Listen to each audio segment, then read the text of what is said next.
So here we are, Lewis and I starting to fight. Oh yes, nicely done. And the first hit already. Now let's just analyse this hit that Lewis just got on me.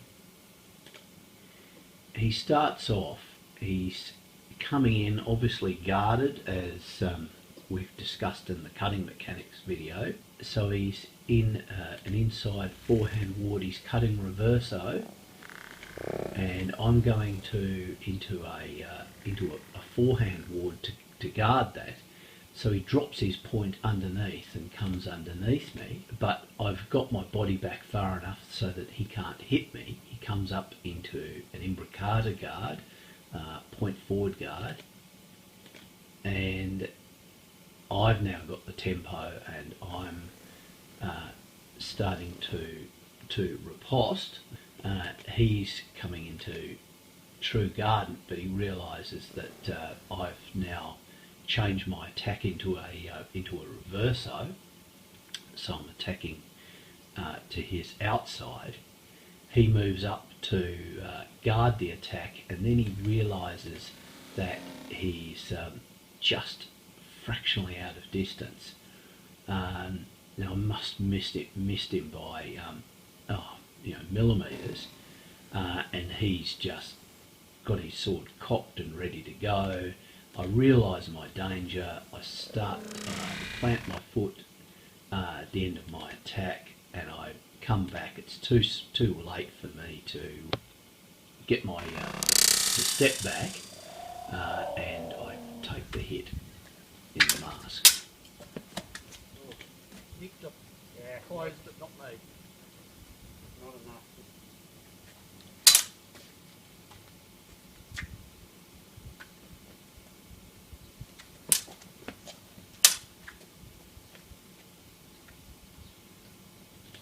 And another hit here. So Lewis again threatens. He's in forehand ward as he comes in. He's still gathering in, and he still hasn't committed to an attack. I've come into a sort of central sort of basket garden rising up into a true garden. He's now definitely threatening a high attack, which I have to guard against, and he just flows around it and strikes me in the outside of the elbow. Nicely held. Really nice example of a continuous threat, but a non-specific threat.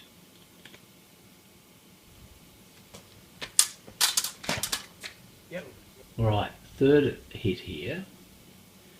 I've come in now. You'll notice that as I come in, I step forward with the left foot as I start to make my attack. So I'm attempting an attack in a fourth true time, time with the hand, body and feet.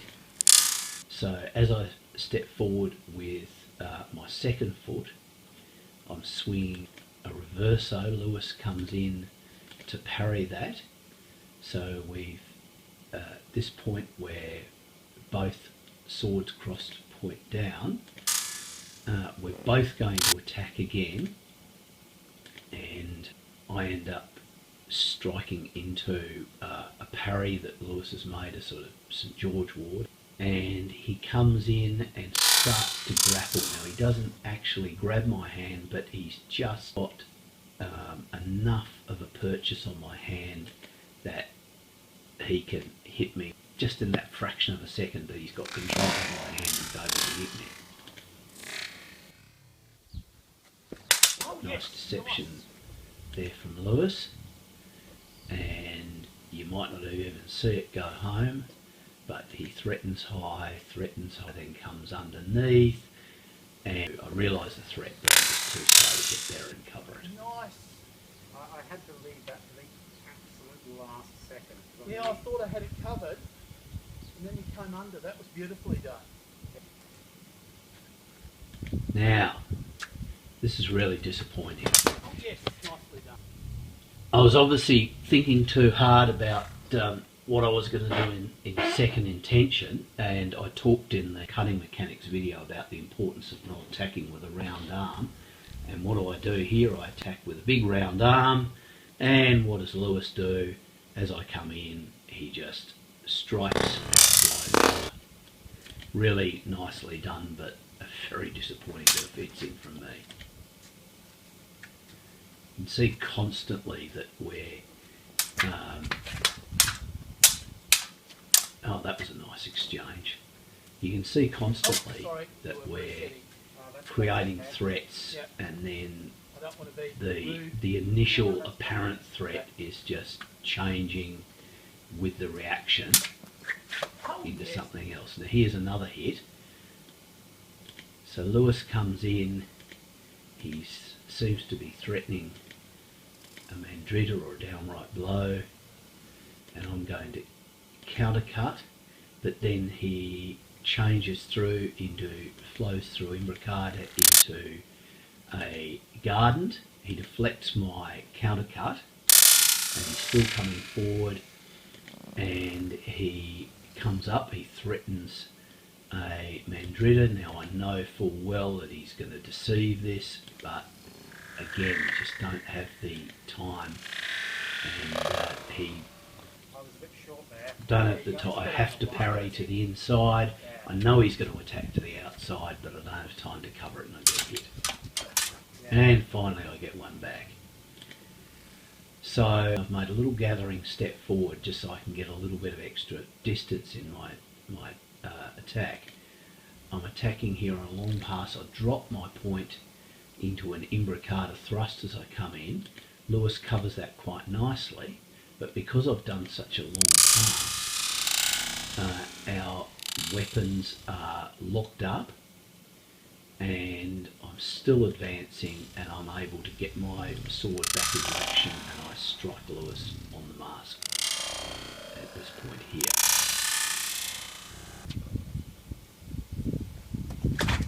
Now, this is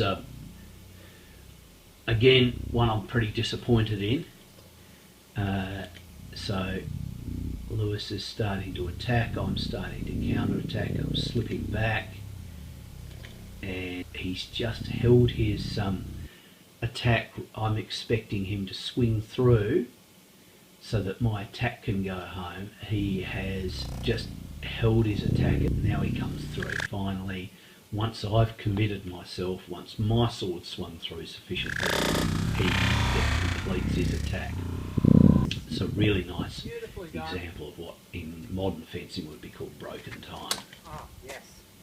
Second hit from me.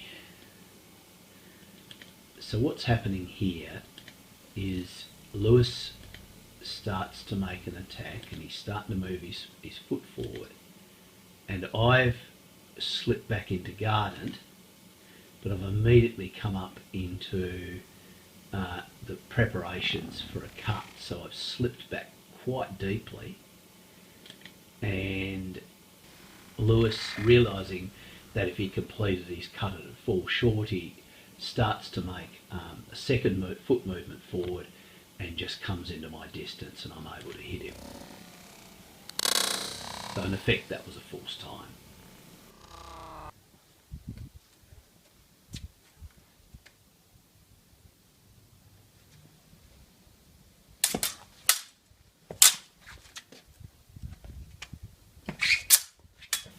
Liking these exchanges. Oh, but another hit.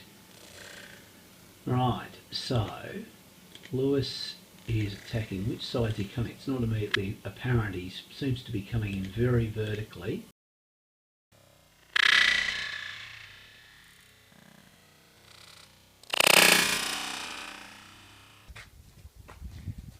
I had to defend the high, but yeah, Yeah, and then I dropped low.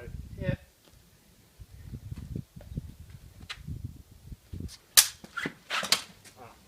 And another slip back and hit to the head. This seems to be the way I'm getting my hits, my few hits in this bout. So Lewis comes in, there's a meeting of the blades, I go back and countercut, there's no strike. He flows back into true garden and comes up with another cut. Now I'm still slipping back, and I've gone into true guard. I realise that my range is good enough that I missed.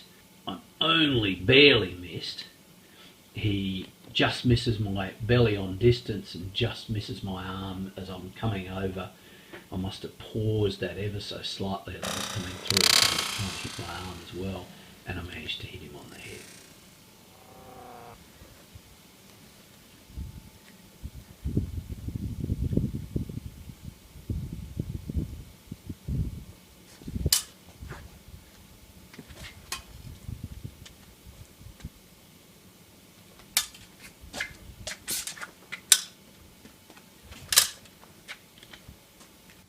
See, I was able to, because I was leading with the hand, I was able to smother that thrust. So why I've paused this here is because it's one of a number of examples of where I'm leading with the hand and Lewis is attempting to thrust, and because I'm leading with my hand, I'm able to smother his counter-attack. I'm able to beat it aside. So there's no hit here, but the fact that I'm fencing in a true time has enabled me to defend myself against his counter-attack, just as I described in the cutting mechanics video. And another hit here, so Lewis comes down with the threat of an imbricata, which I cross, and he threatens with an imbricata. I cross, and I then try to, he comes in with a cut, we smash hilts in together, and I'm going to grapple. I fail to grapple him properly. So I end up, my arm comes over his, and I haven't really got a good purchase on him. I'm really just in a position where I'm pushing his arm out to my left. Now that's fine if I can get my weapon back into action. So I'm bringing my point back for a thrust. I really need to get my right leg back to free my point up here. And I'm coming in, and he manages to get his hand onto my sword. He frees his hand, and I'm gone. It's a really nice effort from Lewis to get out of that grapple. Well got out of the grapple. Yeah. I didn't quite scoop you up. I nearly did. What's I that? thought you had me there for a second. Oh, I thought I had you there for a second.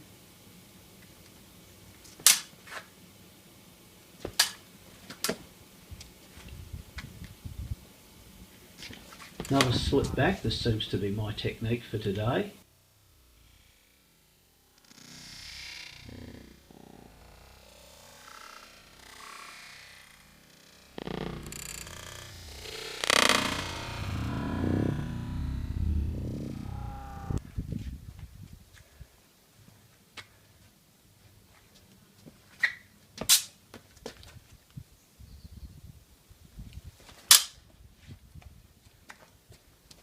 Now this is, you may not even see this particularly as Lewis is slipping out of shot, but what happens here is Lewis starts to cut.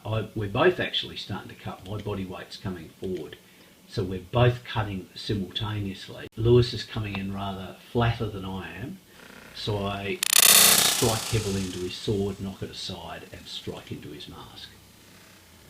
See, going here, and then I gave a tiny wiggle, and you stopped, and then I went straight down the existing line.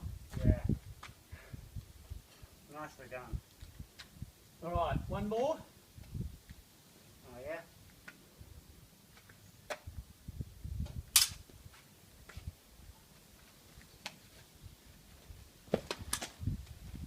Touched it. Touch, not a hit.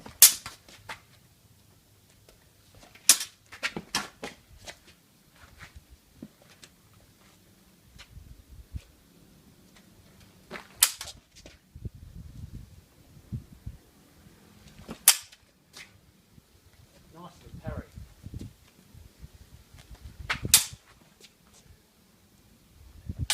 And we said we were going to go for one last hit, and this would seem to be it. So Lewis is attacking with a reverso here, and I slip back and he swings through. Now my point is in front of his body. If I was a little bit closer I would have thrust at him, but I would have to put my foot in to strike him, and the speed that his sword is coming around, I judged that too dangerous to attempt. Lewis comes back around with a mandriddle, which I come in and I parry. Now you can see the twofold mind in action here. So as I realise I'm making the parry, I'm starting to step forward.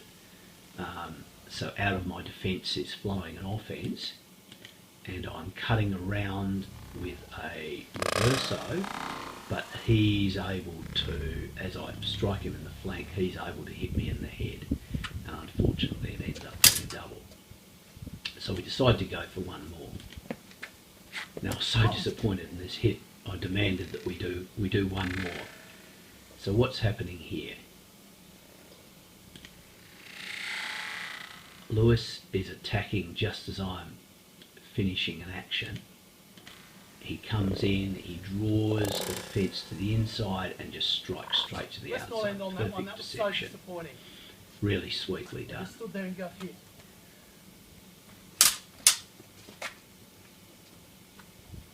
Now I'm glad we went one more, because there's some really nice exchanges. Unfortunately Lewis is out of shot here, but there's some really nice exchanges. Now Lewis did he's trying to do whirls, which aren't strictly in silver, they're from later text, but they're really nice English technique. Oop, now I try a little bit of the same, but Lewis has got covered really early, so I abort. Nice outside hanging parry from Lewis there.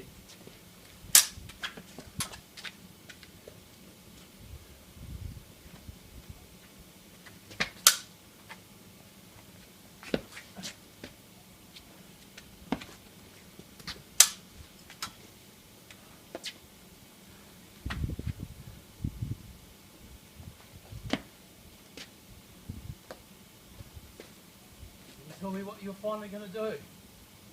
Yeah.